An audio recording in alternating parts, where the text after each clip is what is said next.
Hi Messiah, it's me, Pastor Dan, on my Pretty Deep with Pastor Dan video of the week. I'm sending this to you from the north side parking lot and lawn of the church. And I'm doing it because yesterday afternoon, last evening, we had an amazing time out here, families with kids of all ages, but mostly the younger ages, because we had famed, regionally, if not nationally known, musical performer and child development expert Gill. And Jim was doing an amazing job getting kids to dance and count and use their letters and figure out their body parts and all that. And it was amazingly fun to see how much fun they had, and amazingly humbling to see how much older that everybody else has gotten. Because if you're gonna see kids dance, it's hard not to dance with them, and then there's the pulls and the strains and all that. So I woke up as if I had done, a 10-mile run yesterday, and it was all from this little kid who kept wanting to grab my hands and dance and wouldn't let go. But I had a great time, and so did everybody else. I want to thank all the great people at Messiah who made this public celebration with Gill and the concert possible, including our food production team that just had an amazing layout of hot dogs and all the different condiments. It was like, yeah, I'm finally back in Chicago.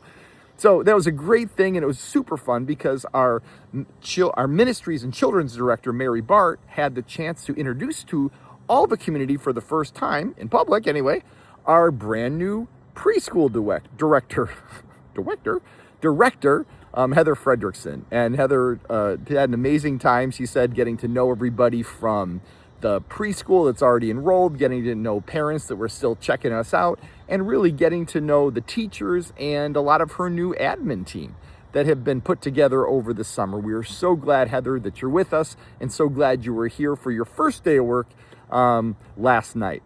So I wanted to let you know that your church did an amazing thing to welcome community children and do it in a way that got them bouncing and got all their parents, grandparents, guardians, and pastors very tired. So anyway, but I'm also on this lawn to tell you what's happening in the next month.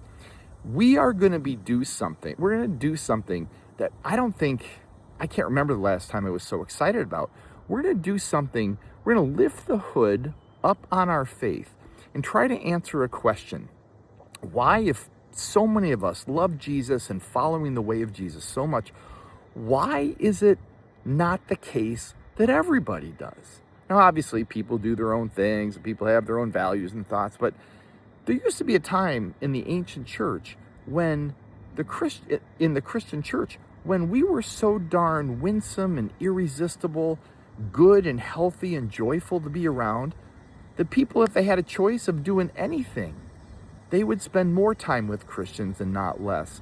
I remember a time when I was going door to door in one of the churches I planted, and the woman on the other side of the screen said, you seem like you're very nice, but just to keep our kids safe, we decided not to raise them around Christians. And that was an awkward thing to hear when you're like starting a church and you're sold out to Christ and all that. But I heard what she was saying, I picked up what she was putting down, and I remembered that the church doesn't always seem winsome, kind even, or irresistible. And what we're going to be doing in August is figuring out the why and what to do about it. There's a book called Irresistible by Andy Stanley, and Andy wrote this to answer the question, why did the ancient church have so much energy and joy, and why did people like them, as opposed to kind of the accusatory and finger pointing and all the bad stuff that churches are known for now. This 6-week series is going to be based on this very interesting, many more than 6-chapter book, and we're going to be tracing Sunday by Sunday, and then each week, small group meeting by small group meeting, should you care to participate, we're going to be tracking through how the theology of the Old Testament is different from the New Testament, what we can do about it, and how we can translate the gospel that we hear in the New Testament into the reigning ethic, not just of our churches, but our lives. So anyway, there's signups below. I hope you'll take advantage of them. There'll be snacks and dessert type of groups, or there will be full supper and coffee and donut type of groups. And of course, then there'll be the services on Sunday that I hope you will not miss. So looking back, thank you to Messiah for making such a great party for our families and children last night. And the rest of us, thanks for being excited about joining the irresistible movement that was once called the Way, the Church of Jesus Christ, and how Messiah can be part of that in an irresistible way in the months and years to come. I'll see you Sunday.